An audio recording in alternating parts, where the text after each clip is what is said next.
20h30, c'est l'heure du direct de Sarah. Voilà, je vous souhaite la bienvenue.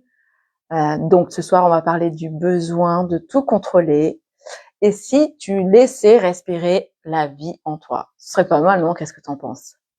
Alors, on va attendre un petit peu, voilà, que les gens se connectent. Ou pas, hein.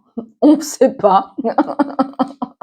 Parce qu'avec Facebook, on ne sait jamais. Et vu que je suis au fond du village, des fois, ça matche pas. Donc là, on va attendre, voir s'il y a des connexions et des petits commentaires. Donc, ce soir, on va parler du besoin du contrôle. Je vais me présenter quand même un petit peu. Voilà, on va faire une petite courte méditation. Ensuite, je vous parlerai des symptômes, voilà, de la blessure, du contrôle. Et puis, on verra de comment ton corps te parle, justement parce que tu le contrôles trop, tu le muselles, voilà. Et puis, eh bien, je te donnerai quelques petites applications à faire. Ah, mon lapin, salut mon chouchou, comment tu vas? Tu es tout seul? Tu es tout seul? T'es pas avec ta petite famille de lapins?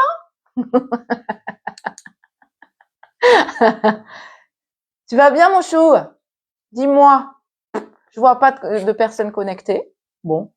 En tout cas, je vois un commentaire. Donc, je te souhaite la bienvenue. Voilà. Si vous êtes connectés, ben, n'hésitez pas à m'envoyer des petits coucous. Ah, voilà. À me dire si ça fonctionne. J'ai quelques craintes. Parce que, non, je vais très bien. Oui, je suis tout seul à la maison, je te regarde. Ah, t'es mignon. Et alors, mais t'es tout seul sur le direct? Est-ce que tu vois des amis? Est-ce que tu as des amis sur le direct? On dirait que non. C'est en tête à tête alors. Eh ben, écoute, on va faire ça en tête à tête. Mon lapin. Faudra qu'on se le fasse d'ailleurs, ça, un tête à tête, un de ces 4 matins, justement. Hein? Bon, alors, voyons. Ça marche ou ça marche pas? Hein? Ah, si. Je vois qu'il y a, ça y est, il y a enfin des yeux qui se sont mis en route. Je vous souhaite la bienvenue. Voilà. Bah, écoutez, n'hésitez pas à faire un petit coucou, s'il vous plaît, pour vous signaler, parce que quand même, c'est important de pouvoir voir avec qui on est, n'est-ce pas? Alors, on va commencer sans plus attendre. Donc, le besoin de tout contrôler, et si tu laissais respirer la vie en toi, c'est, tu vois, ce petit moment là où tout va trop vite, où ton corps te dit stop, ça suffit. Mais ta tête, elle répond bah non, pas maintenant, j'ai encore plein de choses à faire. Bah non, pas maintenant, regarde, c'est pas parfait. Eh ben, c'est de ça dont on va parler ce soir, du besoin de tout contrôler, de ce mécanisme qui épuise, qui enferme et qui empêche au final la vie de circuler. Parce que si tu es dans le contrôle en permanence, eh bien la vie ne peut pas rentrer et faire ce qu'elle a à faire pour t'amener le meilleur. Et derrière, en fait, cette blessure du contrôle, ou ce besoin de contrôler plutôt, eh ben, il y a souvent une peur. Une peur de manquer, la peur d'être déçu, la peur de perdre le fil, ou simplement la peur que tout s'effondre si tu lâches tout. Voilà. Et si justement c'était en lâchant un petit peu que tu reprenais ton vrai pouvoir. Voilà de quoi on va parler. Donc, je fais un petit coucou à Katia, à Karine, à Isabelle. Je vous souhaite la bienvenue. J'espère que vous allez bien. Racontez-moi un petit peu comment vous allez. Alors, je vais vous faire quand même une petite présentation de qui je suis, n'est-ce pas? Parce que c'est quand même important. Pour les personnes qui ne me connaissent pas, là, je vois qu'il y a plein de personnes qui me connaissent, qui viennent de se connecter, mais n'oublions pas qu'il y a aussi les rediffusions. Et j'ai bon espoir, en fait, que je sois vue par des personnes que je ne connais pas, qui ne sont jamais venues chez moi. Donc, eh bien, je vais faire une petite présentation. Là, je fais un petit coucou à Greg et à Michel. J'espère que vous allez bien. Voilà. Tac, tac, tac. On va éteindre. Voilà. Excusez-moi, j'avais oublié. La technique et moi, je vous assure que moi, je pense que vous vous en êtes rendu compte depuis le temps. Mais bon, comme ça met un petit peu d'humour dans la vie. De quoi on parle, rappelez-moi? On parle du contrôle. Là, je contrôle rien. La technique, ça fait exactement ce que ça veut. Et en réalité, vous vous rendez, enfin, je lâche prise. C'est la technique et puis c'est comme ça. Hein. Voilà. Super bien et encore plus quand on... Ah, t'es mignonne ma petite Isabelle. Eh ben écoute, je suis contente pour toi. Alors, qui je suis? Je suis Sarah. Je vais sur mes 50 ans. Et il y a plus de 10 ans maintenant, j'ai créé les Mains de Sarah parce que j'ai été appelée à me mettre en service, au service de mon prochain. Voilà. Mon cursus avant, c'est que j'ai été secrétaire. Donc, vous voyez, je suis loin du soin à cet âge-là. Mais mon enfance, comme beaucoup d'entre nous, c'est pas un long fleuve tranquille. Voilà. Je suis dans une famille un petit peu compliquée, dissonante, pleine d'amour, alors pleine de fêtes surtout, voilà. Alors attention, voilà, je suis pas Cosette, mais voilà, c'est une famille un petit peu particulière dans laquelle je grandis, avec très très vite un sentiment d'être un petit peu différente, d'être un petit peu à part, avec des sensations, je dirais, d'une hypersensibilité. Et les amis que j'ai et les connaissances que j'ai depuis cette époque-là me l'ont aussi dit que en fait eux ils me voyaient vraiment comme quelqu'un de différente. Alors d'abord je supportais pas l'injustice, donc je castagnais. Quand je vous le dis tout net, moi j'étais dans la castagne. Quand c'était injuste, je savais pas parlementer. Voilà. Et puis donc le collège, le lycée, je fais un BTS assistante de direction, je commence à travailler et finalement, je dirais que la vie amoureuse fait que je vais commencer à me questionner, parce que un échec, 2 échecs, 3 échecs, au bout d'un moment, après la séparation d'avec le papa de Anna, elle a 2 ans et demi non, même pas tout à fait 2 ans et demi, quand je me sépare de son papa, et du coup derrière, je me pose des questions. Et c'est là que je rentre d'abord dans le marketing relationnel, donc dans l'évolution personnelle, évidemment, avec beaucoup, beaucoup de lectures, et ensuite dans la spiritualité, parce que justement, grâce à l'évolution personnelle, je glisse dedans. Et donc, je passe bien 2 années à lire. La télé n'est pas allumée chez moi, sauf pour regarder Debout les zouzous. Je sais pas si vous avez la ref, mais voilà. Et par contre, je passe mon temps à lire, à m'informer, à aller chercher sur divers sujets. Et ça tourne évidemment vers la spiritualité, aussi vers des sujets un petit peu plus délicats. Ce qui me vaut d'être piratée et de faire que mon premier ordinateur portable il grille, parce que je vais sur des sujets un petit peu sensibles. Donc pour ceux qui doutent encore que nous soyons un petit peu, espionnés, moi je peux vous assurer que j'ai eu la preuve. Bref, une fois que j'ai été rassasiée de lecture, on m'amène mon maître spirituel. Voilà. Et parce que j'étais prête. Et là, je commence par apprendre donc le Reiki. Voilà, Reiki Usui. J'apprends la lithothérapie, j'apprends la bioénergie, la géobiologie.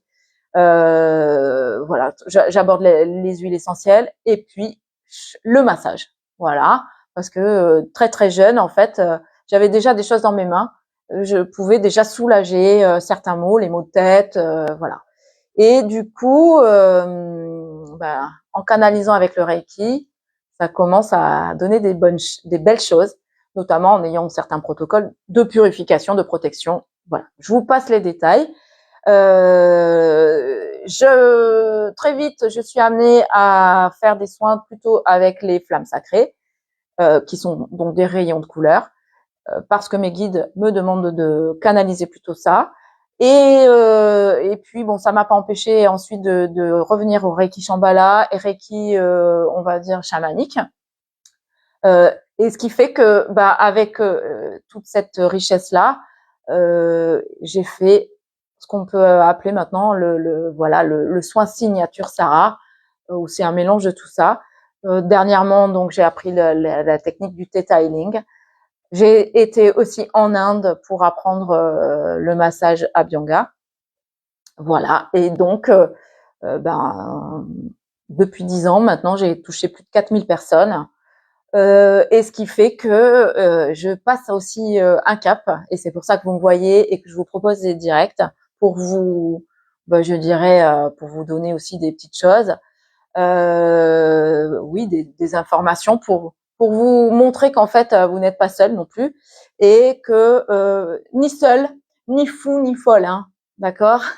Voilà, vous pouvez avoir droit de ressentir, d'être dans des émotions, d'avoir des blessures, voilà, d'être triste, d'être en colère, voilà. Et tous ces directs là que je vous fais, c'est vraiment pour vous donner du lien, tout simplement, et puis pour voilà, vous soutenir et vous proposer, vous présenter aussi qui je suis et ce que je fais, et vous dire que je suis là si vous avez besoin d'aide, en tout cas. Voilà, parce que du coup, avec ces 4000 personnes que j'ai touchées, j'ai fait mon propre programme d'accompagnement, dont je vous parlerai un petit peu plus tard. Voilà pour la présentation. Donc, je fais un coucou à Christelle, à Daniel, à Nathalie, j'ai vu passer Lolotte, Myriam, Lucie, voilà. Donc, je vous embrasse toutes et tous. Pardonnez-moi si je ne prends pas le temps de vous saluer. C'est pas que je ne vous aime pas, c'est juste que je pars dans mon truc, et je vais essayer de pas trop m'éparpiller, parce que comme vous avez pu voir, je suis, comment on dit, en popcorn. Voilà. Alors, maintenant, on va aller dans le vif du sujet. Ce fameux contrôle, ou manque de lâcher prise d'ailleurs, hein, ok. Les symptômes du contrôle. Donc, tu sauras que quand tu es dans le contrôle, tu as en fait ton mental qui tourne en boucle, et même la nuit. Tu anticipes tout, même ce qui n'arrivera jamais. Voilà. Et c'est pas du tout épuisant, ça, évidemment, hein, d'être dans le je veux tout tenir, on ne sait jamais. Et ouais, justement, on ne sait jamais que ça n'arrivera jamais. Hein. Voilà. Du coup, le matin aussi, tu te réveilles, tu te lèves et tu es déjà épuisé. Alors ça, c'est pas forcément intéressant, hein, n'est-ce pas? Voilà, tu te lèves, t'as fait ta nuit et t'es déjà épuisé. C'est super. Tu as aussi ce truc de tout faire par sécurité, mais finalement tu te sens pas vraiment en paix. Hein, voilà, faut que tout soit cadré pour, on ne sait jamais, il peut arriver ça, ça, ça, mais en fait t'es jamais en paix intérieure. Voilà, donc eh bien ça donne quoi au niveau du corps, et on va le développer après. Tension dans la nuque, maux d'estomac, oppression dans la poitrine, fatigue chronique. Ça, ce sont vraiment des signaux qui murmurent. S'il te plaît, écoute-moi et arrête-toi. Laisse-moi respirer. Voilà. Donc le contrôle, en fait, c'est un vrai caméléon. Ça, c'est assez impressionnant, vous allez le voir. Il se cache partout, même dans les comportements qu'on ne soupçonne pas. Alors, je vais vous parler un petit peu des symptômes physiques. Donc, que je parlais tout à l'heure, les tensions musculaires permanentes. Alors, souvent, c'est, on va dire, plutôt le haut, hein, la nuque, les épaules, les mâchoires, et puis plutôt le haut du dos. Alors, les mâchoires, c'est assez impressionnant. Vous savez, quand on serre les mâchoires, même la nuit, hein, qu'on grince des dents et tout ça. Bon, bah en massage, on vient bien détendre. Au départ, ça fait très mal, mais c'est un mal pour un bien. Voilà. Ensuite, tout ce qui est troubles digestifs. Hein, on le dit. Alors, les médecins, ils n'aiment pas trop en fait qu'on dise que le ventre c'est le deuxième cerveau, mais pourtant, c'est quand même le cerveau émotionnel, je dirais. Hein. Donc, les spasmes, les brûlures, les nausées, les constipations. Ah oui, les constipations, c'est ce que tu retiens. Hein. Donc voilà, tu contrôles tout là, hein, donc on lâche rien surtout. Voilà. Du coup, occlusion intestinale, enfin, je t'en passe. Les fatigues nerveuses, les insomnies, les réveils à 3 heures du matin, voilà. Les migraines, les sensations de pression dans la tête, voilà. Là, c'est vraiment quand ta tête elle est trop pleine, que tu sais pas y mettre. En fait, il faudrait mettre un petit ventilateur, tu vois, pour que ça chasse toutes les pensées. Le soin énergétique pour ça, il est bien. Alors moi, à contraire, derrière, je rote, hein. Voilà, c'est la signature, ça, le rototo de Sarah. Mais en attendant, eh bien, je peux vous dire que vous retrouvez de la clairvoyance, ouais, ça respire dans la tête, quoi. C'est un truc de fou. Et on peut le faire aussi en méditation. Alors, pas aussi puissamment que le soin, hein, mais la méditation, vous pouvez venir donner un petit peu de légèreté en respirant dans votre tête. Je sais, c'est fou, mais ça marche. Justement, difficulté à respirer profondément, oppression thoracique. Voilà. Hein, les gens, ils savent pas respirer, ils sont comme ça. Oui. Ouvre ton torse déjà et respire la vie. Hein. Je dirais la respiration. D'ailleurs, en yoga, hein, ça s'appelle le pranayama, c'est le yoga de la respiration. Sans respiration, il se passe un truc qui est curieux, c'est qu'on meurt. Voilà. Donc, quand tu es tout crispé comme ça, tu as des difficultés à respirer et du coup à faire rentrer la vie. Voilà. Les troubles hormonaux. Donc les cycles irréguliers. Alors, je parle pas de la ménopause, périménopause, hein, d'accord? C'est vraiment les cycles irréguliers. Alors, moi j'en ai eu quand j'étais jeune, à 20 ans, là où tu sais pas où tu vas. Hein. En vrai, à 20 ans, pour moi, c'est les plus grosses périodes de stress. Hein. Tu sais pas où tu vas, tu sais pas ce que tu vas devenir. Voilà, t'es presque assuré que ton métier, tu le feras pas. Aujourd'hui, ça on en est un peu là, hein, donc voilà. Donc cycle irrégulier, bouffée de chaleur précoce, voilà. Alors ça aussi, un petit pavé dans la mare. Ouais, on va l'appeler comme ça, un petit pavé dans la mare. Sachez que on n'est pas obligé, en fait, d'avoir des bouffées de chaleur, hein, d'avoir des symptômes très très inconfortables pour la ménopause, périménopause. Voilà. Il y a aussi là-dedans du domaine de l'inconscient collectif ou de loyauté. Tu dois en fait ressembler à ta mère et à ta lignée et à toutes les femmes du monde. C'est-à-dire qu'il faut avoir des bouffées de chaleur. Sachez que ça, en Theta Healing, on peut le travailler. Voilà. C'est mon petit pavé dans la mare. Ensuite, l'hypersensibilité au bruit, à la lumière et au changement d'ambiance. Voilà. Donc ça, c'est un petit peu ce qu'on peut dire au sujet, je dirais, des symptômes du corps. Et très vite, je vais vous dire quelque chose. Le corps ne ment pas. Il a votre mémoire. Il sait tout. Hein, on le voit très bien en kinésiologie et dans le Theta Healing, je vous le rappelle, on fait des mouvements kinésiologiques pour valider, et même à distance, ça marche. Hein. Il a toutes les réponses en lui. Donc quand il se tend, c'est qu'il retient. Quand il lâche, devinez, c'est qu'il guérit. Donc chaque douleur, chaque tension, chaque fatigue, c'est un message d'amour que ton corps t'envoie. Ah ouais, alors je vous vois là en train de dire, ouais bien sûr, la douleur c'est un message d'amour. Ben ouais, c'est comme certaines réactions qui sont des réactions, par exemple, on va dire, survie. Hein. Quand tu sens le danger, c'est quand même bien hein, que tu sentes le danger parce que comme ça, tu peux te cavaler. Voilà, donc ben voilà, ça reste des messages d'amour hein, quand même. Oui, alors mon petit lapin, les bouffées de chaleur chez les messieurs, ça s'appelle l'andropause. Voilà, et vous pouvez avoir les mêmes symptômes que chez les femmes la ménopause. Voilà. Donc ton corps, il te dit reviens à moi, j'ai besoin de douceur, pas de contrôle. Voilà. Moi, j'ai rien hein, contre le sport à outrance, voilà, les régimes à outrance. Ok, il n'y a pas de souci. Mais qu'est-ce que tu fais vivre à ton corps? C'est surtout là-dedans, dans ta tête ou dans ton cœur, dans tes émotions. Ça veut dire quoi? Pourquoi tu te fais vivre ça? Voilà. Posez-vous peut-être ces questions-là. Donc c'est pour ça que, ben, en fait, dans mes accompagnements que j'ai créés, donc je vous parlerai un petit peu plus tard, je commence toujours par le corps et ce fameux massage signature Karcher. Voilà.